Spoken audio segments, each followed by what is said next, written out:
वक्त के पन्ने पलटते हैं और आपको 26 साल पहले ले चलते हैं। 12 अगस्त 1997 सुबह के 10:10 हुए थे। गुलशन कुमार जब भी मुंबई में रहते थे तो जूही के एक स्लम एरिया था, वहाँ पर एक मंदिर था, जितेश्वर मंदिर। तो वहाँ पर सुबह शाम पूजा करने ज़रूर आते थे। उसी के मुताबिक वो आज 12 अगस्त 1997 को सुबह 10:10 को जितेश्वर महादेव मंदिर पहुंचते हैं। मंदिर में पूजा करते हैं और 10:40 पर वो मंदिर से बाहर निकलते हैं तो देखते हैं कि सामने 3 लोग खड़े होते हैं। उनमें से एक लंबे बाल वाला आगे बढ़कर उनके पास आता है और कहता है कि चलो बहुत हो गई पूजा, बाकी की पूजा ऊपर जाकर करना। गुलशन कुमार अभी कुछ समझ पाते हैं कि इससे पहले उसने पिस्टल निकालकर एक गोली गुलशन कुमार के ऊपर दाग दी। गोली गुलशन कुमार के सिर में लगती है, वो एक बार लड़खड़ा कर गिर पड़ते हैं। गोली लगते ही गुलशन कुमार अपनी जान बचाने के लिए सामने मकानों की तरफ भागते हैं, मगर दहशत में दरवाजे बंद हो जाते हैं। गुलशन कुमार पीछे की तरफ भागते हैं, वहाँ पर 2 और लोग खड़े होते हैं और वो दोनों बदमाश उनके ऊपर ताबड़तोड़ गोलियां चलाते हैं।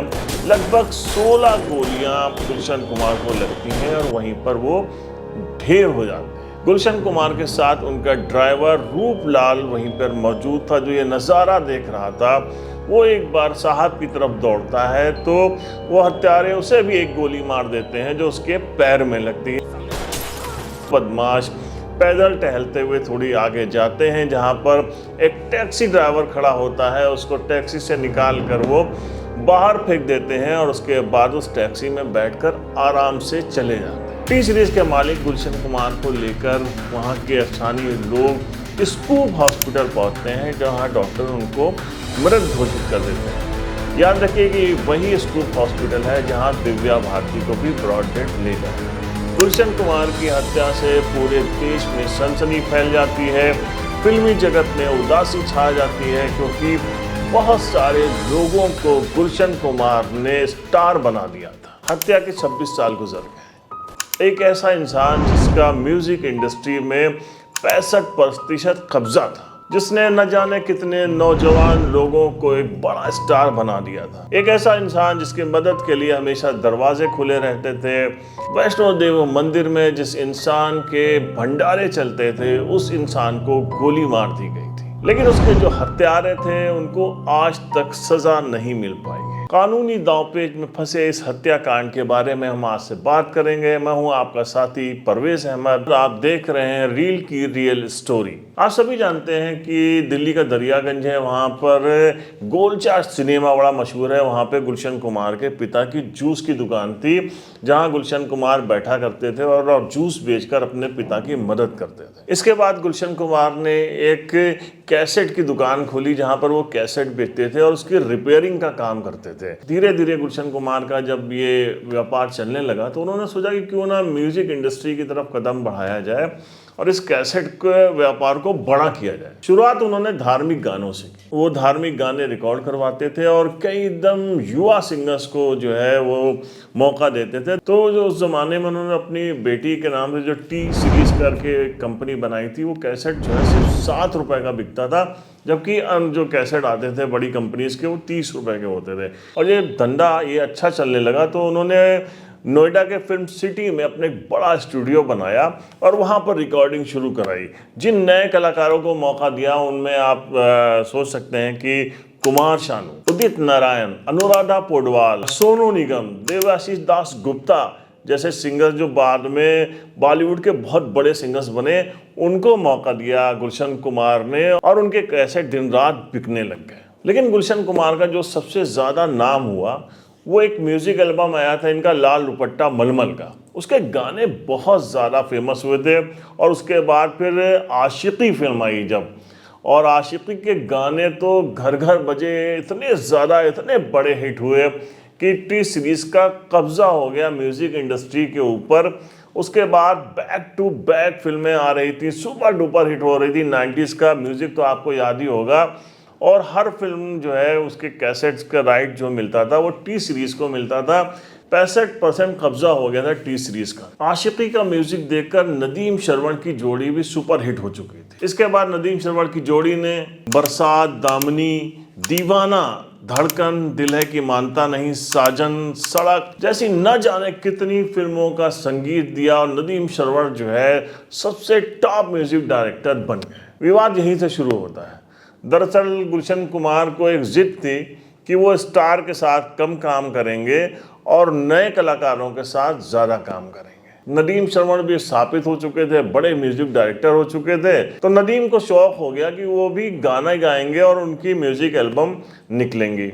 वो चाहते थे कि टी सीरीज़ ही इसको प्रमोट करे, क्योंकि टी सीरीज़ का 65% जो है उस वक्त कब्जा था। जिस फिल्म के लिए या जिस एल्बम के लिए टी सीरीज़ के पास राइट होते तो वो ऐसा प्रमोशन कराते थे, क्योंकि ये चित्रहार आता था, रंगोली आता था, उनमें गुलशन कुमार का दबदबा था, कब्जा था, उनकी फिल्मों के कई गाने उसमें चलते थे और वो बहुत हिट हो जाया करते थे। अब एक एल्बम हाय ज़िंदगी करके आया था नदीम श्रवण का, याद होगा उस ज़माने में, और नदीम ने खुद उसमें एक्ट भी किया था, लेकिन ये एल्बम ज़्यादा कामयाब नहीं। गुलशन कुमार ने इसके बाद दूसरा एल्बम जो उनका था उसके राइट लेने के लिए इनकार कर दिया, उसके प्रमोशन से इनकार कर दिया। उसके अलावा थोड़ी सी उसमें खटास हुई और उन्होंने कहा कि अब नदीम श्रवण जिस फिल्म में वो म्यूजिक देंगे उसका राइट वो नहीं खरीदेंगे। अब नदीम को लगता है कि गुलशन कुमार अगर उनकी फिल्मों के राइट्स नहीं खरीदेंगे या उनके एल्बम को प्रमोट नहीं करेंगे तो उनका करियर जो है वो डूब जाएगा। ये वो ज़माना था 90s का जब अंडरवर्ल्ड का बहुत ज़्यादा दखल हुआ करता था मुंबई फिल्म इंडस्ट्री में। बात 1996 की है। गुलशन कुमार के पास फ़ोन आता है अबू सलीम का और वो उनसे 1 करोड़ रुपए की रंगदारी की मांग करता है। सुना जाता है कि गुलशन कुमार ने उस वक्त 1 करोड़ रुपए दे दिया था कि चलो इन लोगों से पंगा कौन करे और बात ख़त्म हो गई। अब 5 अगस्त 1997 को लगभग 1 साल के बाद अबू सलीम जो है वो दोबारा फ़ोन करता है दुबई से गुलशन कुमार के पास और कहता है कि हमको इस बार तुमसे 10 करोड़ रुपए चाहिए। गुलशन कुमार को ये बात बहुत ख़राब लगती है और वो कहते हैं कि वो पहले पैसे दे चुके हैं और इतने पैसे अब वो नहीं दे पाएंगे, जिसके बाद उनको धमकी दी जाती है। अब गुलशन कुमार परेशान हो जाते हैं और वो अपने भाई किशन कुमार को बुलाते हैं और उनसे घटना के बारे में बताते हैं। किशन कुमार उनसे कहते हैं कि आप फ़ौरन पुलिस प्रोटेक्शन ले लीजिए, लेकिन गुलशन कुमार कहते हैं कि ये अंडरवर्ल्ड के लोग हैं, अगर हम पुलिस के पास जाएंगे तो इनसे सीधे तौर पे पंगा हो जाएगा और मैं ऐसा नहीं चाहता। 5 अगस्त 1997 को शाम 5 बजे दोबारा अबू सलीम उनको फ़ोन करता है और कहता है कि तुम हमको हल्के में ले रहे हो, तुम पुलिस के पास भी नहीं गए हो, तो समझ लो इसका मतलब है कि तुम समझ रहे हो कि फ़ोन आया और गया, इसका तुमको गंभीर परिणाम भुगतना पड़ेगा। इस वक्त किशन कुमार भी वहाँ मौजूद थे, जो उन्होंने बाद में अदालत में अपने बयान दर्ज कराए थे, उसमें बताया था। साथ में अबू सलीम अब एक नई बात कहता है और वो कहता है कि तुम नदीम के एल्बम को प्रमोट क्यों नहीं कर रहे हो या उसकी फिल्मों के राइट्स क्यों नहीं खरीद रहे हो, ऐसा नहीं करोगे तो तुमको अपनी जान गंवानी पड़ जाएगी। इस धमकी के बाद गुलशन कुमार बहुत परेशान हो जाते हैं और वो सोचते हैं कि क्या किया जाए, पैसे दिए जाए, पैसे दे के इनसे छुटकारा लिया जाए, क्या किया जाए। अभी ये करते करते 3-4 दिन गुजर जाते हैं। इसी बीच में अबू सलीम अपनी तैयारी भी कर लेता है। 12 अगस्त 1997 का वो दिन आ गया था। गुलशन कुमार के हत्यारों को पता भी था कि अगर वो मुंबई में है तो सुबह शाम उस मंदिर में ज़रूर जाएंगे, जो कि जुहू के इलाके में था। ये वो मंदिर था जो एक बड़ा छोटा सा मंदिर स्लम एरिया में था और गुलशन कुमार जब नए नए मुंबई आए थे तो पहली बार उस मंदिर में गए थे। उसके बाद से उनकी उस मंदिर से आस्था जुड़ गई थी। उन्होंने उस मंदिर को रेनोवेट कराया था और अगर वो मुंबई में रहते थे तो सुबह और शाम 2 बार उस मंदिर में ज़रूर जाया करते। अब गुलशन कुमार की हत्या हो जाती है, उनका पार्थिव शरीर उसी दिन दिल्ली ले जाया जाता है, जहाँ पूरा फिल्म इंडस्ट्री के बड़े बड़े सितारे उमड़ पड़ते हैं और ख़ासकर वो सिंगर जिनको उन्होंने बनाया था वो तो बेहद गमज़दा होते हैं। इन सब के बीच में एक आदमी नदारत रहता है, वो था नदीम। और क्योंकि किशन कुमार ने फ़ोन पे सुना भी था, इसलिए पुलिस को दिए गए अपने बयान में जब नदीम का नाम लेते हैं तो वहाँ से पूछताछ का दौर शुरू हो जाता है। नदीम से भी पूछताछ शुरू होती है। इसी बीच जावेद और रफ़ीक नाम के 2 अंडरवर्ल्ड के गुर्गे पकड़े जाते हैं और उन्हीं के आधार पर इस हत्या का जो मेन शूटर था दाऊद मर्चेंट, जो कि दाऊद इब्राहिम में जो भाई था अनीस इब्राहिम और अबू सलेम, उनका ख़ास शूटर हुआ करता था मुंबई में, दाऊद मर्चेंट पुलिस को बताता है कि मई 1997 में दुबई में वहाँ पे अनीस इब्राहिम उसके ऑफिस में जो है ये प्लानिंग हुई थी, जहाँ अबू सलेम मौजूद था, कि गुलशन कुमार की हत्या करा दी जाएगी, क्योंकि वो उनको हल्के में ले रहा था, वो मान नहीं रहा था।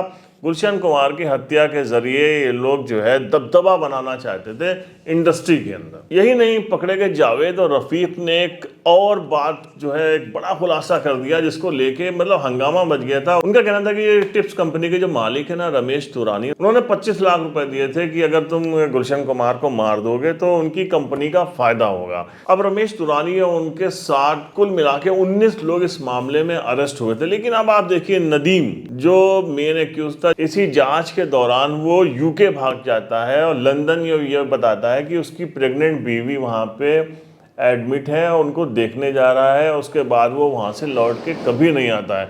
मुंबई पुलिस बार बार कहती रहती है कि नहीं वो आ जाएगा, वो बता के गया है, वो जांच में सहयोग कर रहा है, लेकिन नदीम उसके बाद कभी नहीं आते हैं और वो फिर ब्रिटिश नागरिकता ले लेते हैं। और ब्रिटिश नागरिकता लेने के बाद वो दुबई में अपना बिजनेस शुरू करते हैं, जहां आज भी उनका परफ्यूम का बड़ा बिजनेस है। नदीम वो बिजनेस कर रहे हैं। इस मामले में ना उनकी गिरफ्तारी हुई, ना नदीम कभी फिर लौट के आए। अब अबू सलेम को गिरफ्तार किया जाता है पोर्टुगल से, लेकिन इस मामले में उनको एक्यूज तो हैं, इस मामले में अभियुक्त हैं 120 के, लेकिन अबू सलेम पे इस मामले में कभी उनकी हाजिरी इसलिए नहीं होती है कि जब उनको भारत लाया गया था पोर्टुगल से तो संधि हुई थी, तो जो मामले और जो मुकदमों में उनको लाया गया था उसके अतिरिक्त कोई और मुकदमा उनके ऊपर नहीं चला जाएगा, ये भारत सरकार की तरफ से आश्वासन दिया गया था। इसलिए गुलशन कुमार मर्डर केस में कभी भी हाजिरी अबू सलेम की नहीं हो सकी है। हर बार उनको एब्सेंट दिखाया जाता है और कहा जाता है कि अबू सलेम नहीं मिल रहा है, जबकि अबू सलेम मुंबई के ही जेल में सजा काट रहा है। तो इस तरीके से गुलशन कुमार हत्याकांड में आज तक सिर्फ दाऊद मर्चेंट को उम्र कैद की सजा हुई है।